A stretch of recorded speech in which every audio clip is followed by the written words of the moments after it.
अस्सलामु अलैकुम वरहमतुल्लाहि वबरकातुहू। मोअज़्ज़िज़ हाज़रीन इकराम, बुज़ुर्गाने कौम और मिल्लत, मेरे गयूर नौजवान साथियों,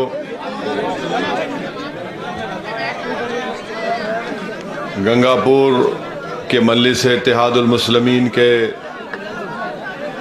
उम्मीदवार मोहतरम जनाब पंखीलाल मीना साहब, राजस्थान के मजलिस इत्तेहादुल मुस्लिमीन के अध्यक्ष मोहतरम जनाब जमील खां साहब, काशिफ ज़ुबैरी साहब, इमरान साहब, सवाई मादापुर के मजलिस के कैंडिडेट ज़फ़र अमीन साहब, हाशिम खिलदार साहब, पार्षद जनाब जुल्फ़िकार साहब, सलीम खिलदार साहब, मोहम्मद हाशिम साहब, अकरम खां साहब और जिला सचिव MIM पार्टी सद्दाम खां साहब, मैं आप तमाम का दिल की गहराइयों से शुक्रिया अदा करता हूं कि आपने अपना कीमती वक्त निकाल कर आज के इस इंतखाबी जलसे में आपने शिरकत की। मैं आपका शुक्रिया अदा करना चाहता हूं कि आपने बेइंतहा मोहब्बत का मुजाहरा किया और मैं सिर्फ ये दुआ कर सकता हूं कि अल्लाह सुब्हाना व तआला आप तमाम को सलामत रखे और आपके दिलों में जो मजलिस की मोहब्बत है उसमें और इजाफा हो। आप जानते हैं कि पहली मर्तबा मजलिस पार्टी राजस्थान के विधानसभा के चुनाव में हिस्सा ले रही है और आज यहाँ पर हमने हमारे एक बुजुर्ग नेता पंखीलाल मीना साहब को अपना उम्मीदवार कैंडिडेट बनाया है। आप मुझसे बेहतर जानते हैं कि इस विधानसभा में एक बड़ी तादाद में हमारे मीना भाई और मुस्लिम अक़लियत और 32 बरादरियों के समाज के तमाम लोग यहाँ पर रहते हैं। मुझे ये जानकर बड़ी तकलीफ हुई कि जिस विधायक को आपने कामयाब किया इस विधानसभा से, वो बजाय काम करने के, वो बजाय जनता की खिदमत करने के, उनकी मुश्किलात को हल करें, उनके लिए आसानी पैदा करें, यहाँ पर विकास का काम करवाएं। मुझे ये बताया गया है कि मौजूदा विधायक ने आवाम के साथ धोखा दिया है, आवाम की मुश्किलात में इजाफा किया है और जहाँ पर ख़ास तौर से गरीब आवाम के घर हैं, महल्ले हैं, वहाँ पर कोई विकास का काम नहीं करवाया। मुझे ये भी बताया गया कि एक पार्क है, उस पार्क में भी उन्होंने ऐसी ऐसी चीज़ें वहाँ पर कर दी हैं। कई जगह पर डेवलपमेंट विकास का काम नहीं करवाकर उन्होंने अपनी तासुब का मुजाहरा किया है। तो मैं आपको बताना चाहूँगा कि इस गंगापुर में आपको एक अच्छे उम्मीदवार को, कैंडिडेट को कामयाब करना है। अगर आज गरीब समाज एक हो जाएगा और मुत्तहदा अपने वोट का इस्तेमाल करेगा तो मुझे यकीन है कि हमारे कैंडिडेट जनाब पंखीलाल मीना साहब यहाँ से कामयाब हो सकते हैं। मगर ये उसी वक्त मुमकिन है मेरे भाई जब हम अपनी सफ़ों में इत्तेहाद को मजबूत करेंगे। अगर हमारे ही सफ़ों से कोई मीर जाफ़र और मीर सादिक का रोल अदा करेगा तो फिर हमको कामयाबी नहीं मिल सकती है। आप अपने दरमियान में उन लोगों को पहचानिए जो सामने आकर मर्दों की तरह मुकाबला नहीं कर सकते मगर पीछे से वार करके दुश्मन को कामयाब करना चाहते हैं। तो मेरी आप तमाम से गुजारिश है कि अगर आप लोग मुत्तहदा तौर पर एक होकर हमारे कैंडिडेट पंखीलाल मीणा साहब को आप वोट देंगे तो यकीनन वो यहाँ से आपके विधायक बनकर आपकी तकालीफ को दूर करेंगे। आप जानते हैं कि कांग्रेस की सरकार है और कांग्रेस की सरकार बड़े बड़े दावे करती है। अशोक गहलोत मुख्यमंत्री हैं, उन्होंने बहुत दावे किए हैं, मगर आप बताइए कि उनके दावे कहां तक जमीन पर सच साबित हुए हैं। मैंने हमारी एक कमेटी यहां पर बनाई, बड़े बड़े माहिरीन को बुलाकर मैंने कहा कि राजस्थान के मुस्लिम अक़लियत का क्या हाल है, विकास में उनका कितना हिस्सा है, डेवलपमेंट हो या तालीम हो या सेहत के मैदान में उनका क्या मौक़िफ़ है। आपको जानकर तकलीफ होगी कि उस रिपोर्ट आई, मैंने उस रिपोर्ट को मुख्यमंत्री अशोक गहलोत के ऑफिस को भी भिजाया, जिसमें यह बताया गया कि राजस्थान में जो मुस्लिम अल्पसंख्यक समाज के 60% छोटे बच्चे हैं, उनमें खून की कमी होती है। उस रिपोर्ट में बताया गया कि राजस्थान में सबसे ज्यादा अगर स्कूल का ड्रॉप आउट होता है, प्राइमरी से लेकर हायर एजुकेशन हाई स्कूल तक, तो उसमें भी सबसे ज्यादा नंबर मुस्लिम समाज का आता है। तो मेरे अजीज दोस्तों और बुजुर्गों, आपने कांग्रेस को मौका दिया, अशोक गहलोत साहब को आपने मुख्यमंत्री बनाया, यहां से उनके कांग्रेस पार्टी के नुमाइंदे को आपने यहां के एमएलए बनाया, मगर हर मैदान पर वो नाकाम साबित हो रहे हैं। मैं आपको ये बताने के लिए आया हूं कि आपको सत्ता में रहना जरूरी नहीं है। हमको और आपको ये बताया जाता है कि सत्ता में रहने से ही काम होता है। मैं जिस प्रदेश से आता हूं, वहां पर तेलंगाना हैदराबाद में मजलिस पार्टी के 7 विधायक हैं और हमारे 7 विधायक कभी भी कोई मंत्री नहीं बने हैं, ना हमको उसको बनने का शौक है। मगर हमने क्या किया, हमने अपनी सियासी ताकत के जरिए जो आवाम ने अपने इत्तेहाद के बलबूते पर हमको अता की, हमने वहां की सरकार से बात करके मुस्लिम अल्पसंख्यक समाज के लिए, दलित समाज के लिए, बैकवर्ड क्लास समाज के लिए सरकार से हमने रेजिडेंशियल स्कूल बनवाए।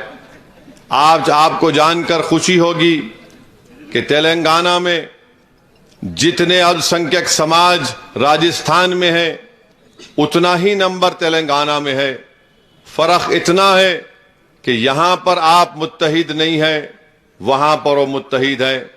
तो 201 मुस्लिम अल्पसंख्यक समाज के लिए सरकार ने तेलंगाना के रेजिडेंशियल स्कूल बनाए, लड़कियों का अलग बिल्डिंग और लड़कों के लिए अलग। आपको जानकर यह हैरत भी होगी कि पिछले 7-8 साल में 80,000 के करीब बच्चे और बच्चियां 12th क्लास मुकम्मल कर निकल गई। अब 1,20,000 के करीब उसमें ज़ेरे तालीम है, उसमें पढ़ रही हैं। अब हमने सरकार को बोला कि आइंदा ये 200 जो 12th क्लास तक है, 12वीं जमात तक है, उसको डिग्री कॉलेज में तब्दील किया जाए। तो सरकार ने मजलिस की इस सिफारिश को कबूल किया, मुतालबे को कबूल किया। ये काम मेरे भाई, मैं थालियां मारने के लिए नहीं बोल रहा हूं, मैं आपको बताना चाह रहा हूं कि ये काम आप राजस्थान में भी कर सकते हैं। हमको ये बताया जाता है कि सत्ता इनकी आ रही है, इनका साथ दो। सत्ता तो इनके पास आ जाती, कोई आपके दरमियान से निकलकर मंत्री बन जाता, मगर गरीब आवाम का इसमें क्या फायदा होता। मेरे अजीज दोस्तों और बुजुर्गों, इसीलिए हम आपसे अपील कर रहे हैं कि इसी तरीके से हम राजस्थान में भी ये काम कर सकते हैं, जिस तरह तेलंगाना में मजलिस ने काम किया। अशोक गहलोत बहुत बहुत वादे किए, मगर वो वादे कहां तक वफा साबित कर सके, ये आप मुझसे बेहतर जानते हैं। मेरे अजीज दोस्तों और बुजुर्गों, मुझे अफसोस हुआ कि जब हम यहां पर आए तो हमको बताया गया कि बाज पुलिस के ऑफिसर्स, हमारा परमिशन था, उसके बावजूद भी हमको कई जगह पर ये निकालने के लिए कहा, ये निकाल दो, वो निकाल दो। मैं इन जिम्मेदार पुलिस ऑफिसर से अपील करना चाहूंगा कि देखिए, अभी आपको काम करना है तो इलेक्शन कमीशन के तहत काम करना है। आप अगर अशोक गहलोत को खुश करने के लिए गलती करेंगे तो मैं खुद लिखकर इलेक्शन कमीशन को शिकायत करूंगा आपके बारे में। मैं ये नहीं चाहता कि ऐसा करूं, क्योंकि आपको सबको बराबर देखना है। इलेक्शन है तो फ्री एंड फेयर इलेक्शन होना चाहिए। हम उम्मीद करते हैं कि भारत का इलेक्शन कमीशन इन तमाम चीजों का नोट लेगा, और अगर कोई किसी पार्टी को या उस पार्टी के जिम्मेदारों को इंतखाबी मुहिम चलाने से रोकेगा तो इलेक्शन कमीशन को चाहिए कि उसका नोटिस लें और जो भी उनको कार्रवाई करना है वो कार्रवाई करें। तीसरी बात मैं आपको बताना चाहता हूं कि पंखीलाल मीणा साहब ने मुझे बताया कि यहां पर एक पशना डैम है जो 17 साल से बंद पड़ा है। हाई कोर्ट का ऑर्डर भी है, अगर वो पानी दिया जाएगा तो 45 गांव को उससे फायदा होगा। हम पूछना चाहते हैं कि यहां के विधायक ने क्या काम किया। ये आखिर जब हाई कोर्ट का ऑर्डर है, हमारे पंखीलाल मीणा साहब कह रहे हैं कि हाई कोर्ट के ऑर्डर के बावजूद भी पशना डैम से पानी नहीं दिया जाता, देने से 45 गांव को उसका फायदा हो सकता था। मेरे अजीज दोस्तों और बुजुर्गों, एक और इत्तेहाद की मिसाल आपको बताकर अपनी बात को खत्म कर दूंगा।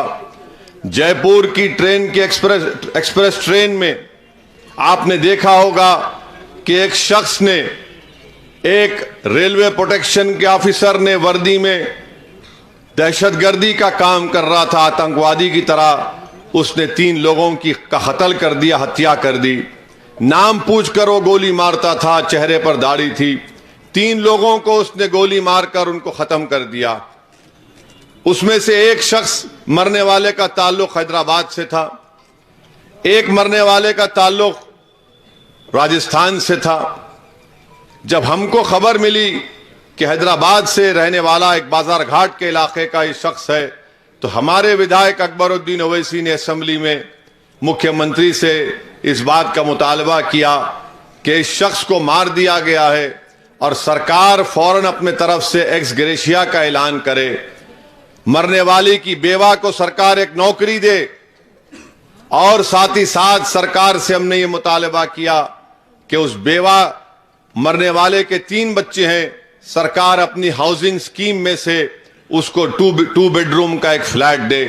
मैं आपको बता रहा हूं कि 8 दिन के अंदर उस बेवा को नौकरी के कागज मिल गया।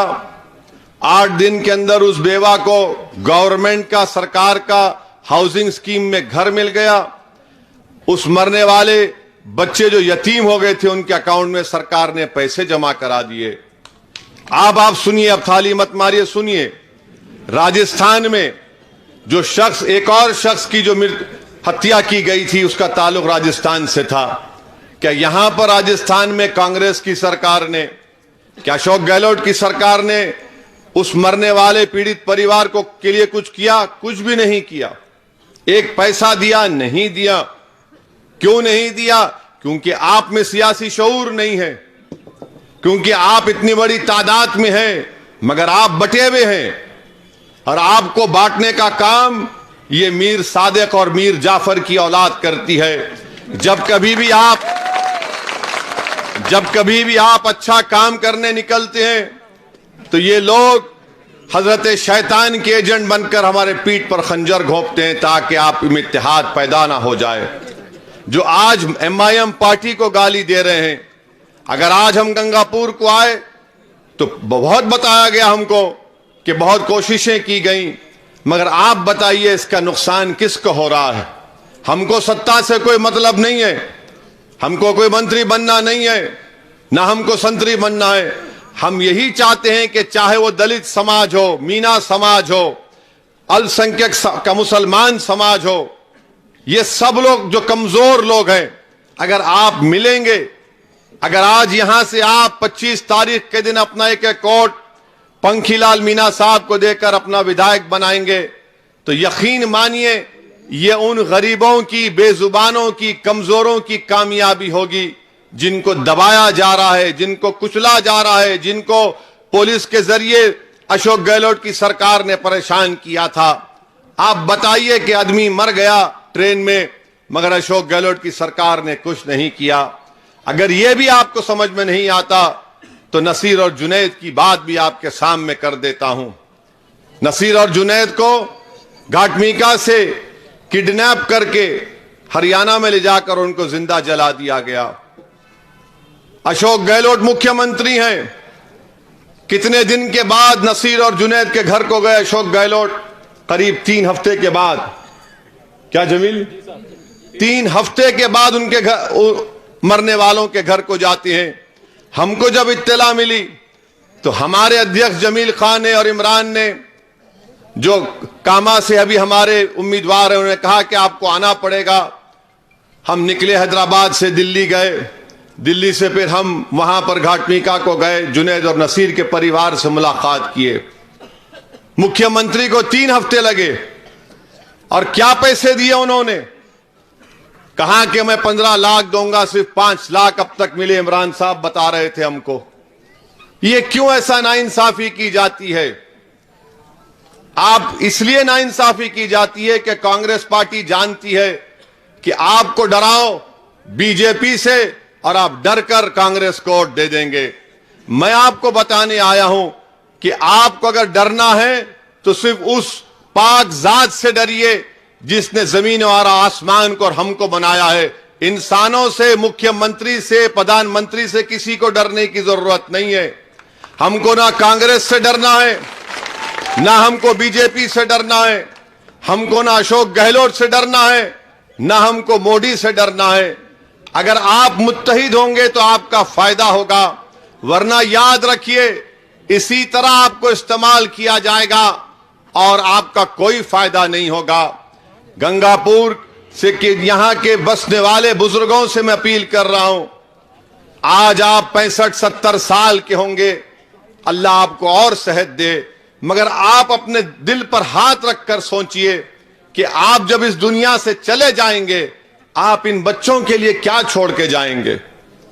आने वाला कल तो इन नौजवान बच्चों का होगा, आने वाला कल तो इन मासूम बच्चों का होगा जो आपके गोद में खेल रहे हैं। आप उनके लिए क्या छोड़ के जाएंगे बताओ? आप मुझे वोट नहीं देना चाहते, मत दो, मगर कम से कम ये तो सोचो कि तुम जिसको वोट देती आए 50 साल से, उसने आपको क्या दिया, उसने आपके लिए क्या किया? और जब हम ये बात करते हैं जनता के दरमियान में आकर तो कांग्रेस और बीजेपी बहुत नाराज हो जाती हैं। अब तो कांग्रेस और बीजेपी दुकान खोलकर बैठे हैं। अगर किसी को नेशनलिज्म का सर्टिफिकेट चाहिए, देशभक्ति का सर्टिफिकेट चाहिए, तो उसको मोदी के पास जाना पड़ेगा। अगर किसी को सेकुलर, अगर सुनिए, यही नारों की वजह से तुम लोग पीछे हो जा रहे हो। अगर किसी को सेकुलरिज्म का सर्टिफिकेट चाहिए तो उसको राहुल गांधी के पास जाना पड़ेगा। राहुल गांधी भारत जोड़ो बोलते हैं, मगर क्या राहुल गांधी गंगापुर में आकर देखे उस कब्रिस्तान के पास क्या हो रहा है?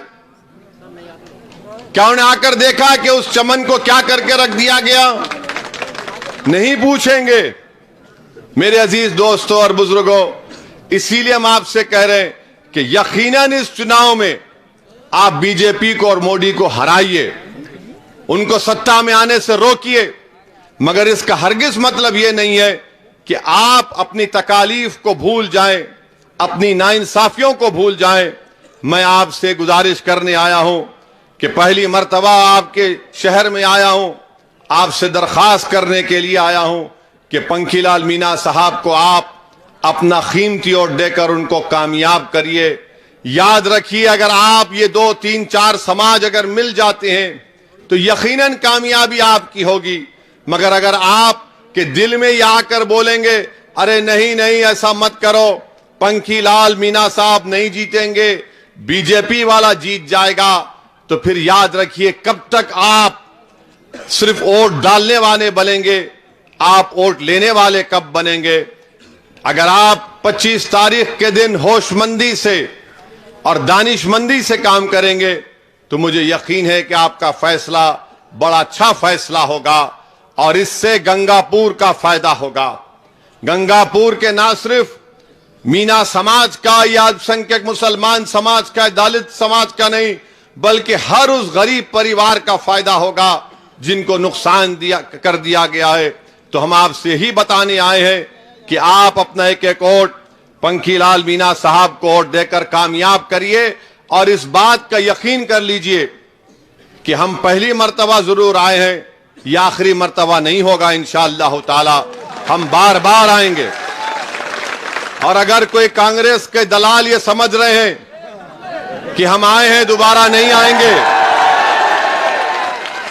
तो उनको समझना चाहिए कि जिस सरजमीन पर हम अल्लाह हमको तौफीक दिया आने के लिए, तो हम वहां पर बार बार आते हैं। इंशाअल्लाह ताला हम आते रहेंगे। हम आपकी लड़ाई लड़ते थे, लड़ते रहेंगे और आपको बताने आए हैं कि अगर अल्लाह मेरे मुकद्दर में कामयाबी, मेरी पार्टी के मुकद्दर में कामयाबी लिखा है तो कामयाबी जरूर होगी, और अल्लाह ने नहीं लिखा है तब भी हम राजी बरज़ा हैं, क्योंकि हमारा मानना यह है कि जो सूरज और चांद को चलाने वाला है वो हमारे मुकद्दर के फैसले करने वाला है। मगर आपको हम बता रहे हैं कि हम लड़ाई लड़ने वाले हैं, हमको लड़ना आता है, हमको चापलूसी और बुज़दिली के मज़ाहिरे करना नहीं आता। हम लड़ते थे और लड़ते रहेंगे। आप जरूर मेरी इन चंद बातों पर गौर करिए और 25 तारीख के दिन एक अच्छा फैसला लेकर हमारे बुजुर्ग नेता पंखीलाल मीना साहब को कामयाब करिए, नया विधायक बनाइए। याद रखिए, अगर आपके दिल में यह बात पैदा हो रही है कि ये क्या बात कर रहा है, ये मुमकिन है क्या ये काम मुमकिन है गंगापुर में, तो अपने जब आपसे ये आपका दिल ये सवाल करेगा ये मुमकिन नहीं है, आपका दिमाग बोलेगा ये मुमकिन नहीं है, तो मेरे भाई याद रखिए, जब तक आप किसी मुश्किल काम के लिए कोशिश नहीं करेंगे, जब तक आप एक मकसद के हासिल करने के लिए कदम नहीं उठाएंगे, आपको उस वक्त तक अपनी कामयाबी का अंदाजा नहीं होता है। डर कर फैसला मत दीजिए, डर की बुनियाद पर किसी पार्टी को वोट मत दीजिए, उम्मीद की बुनियाद पर आप पंखीलाल मीना साहब को कामयाब करिए। आपका दिमाग आपसे कहेगा अरे कांग्रेस है, बीजेपी है, तो जब फैसले लेने का वक्त आता है तो मैं हमेशा दिमाग से नहीं दिल से फैसले लेता हूं, क्योंकि मुझे मालूम जब मेरा दिल मुझे कह रहा है कि ये काम करना है तो वो काम में कामयाबी मुझे मिलती आई है। अगर आप बार बार दिमाग से पूछेंगे तो दिमाग बोलेगा इसमें आग है, इसमें खाई है, इसमें खड्डा है, इसमें फुला है।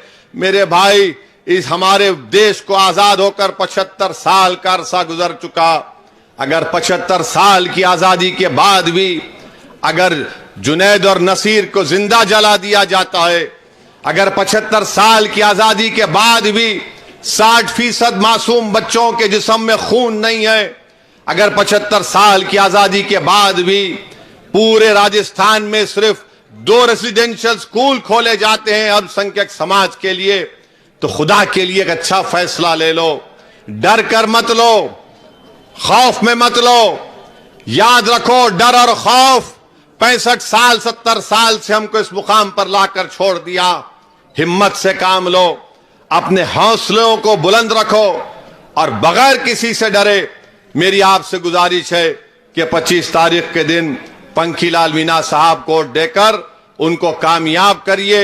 याद रखिए, पंखीलाल मीना साहब कामयाब होंगे तो राजस्थान की सियासत में एक जलजला आ जाएगा, राजस्थान की सियासत में एक जलजला आ जाएगा।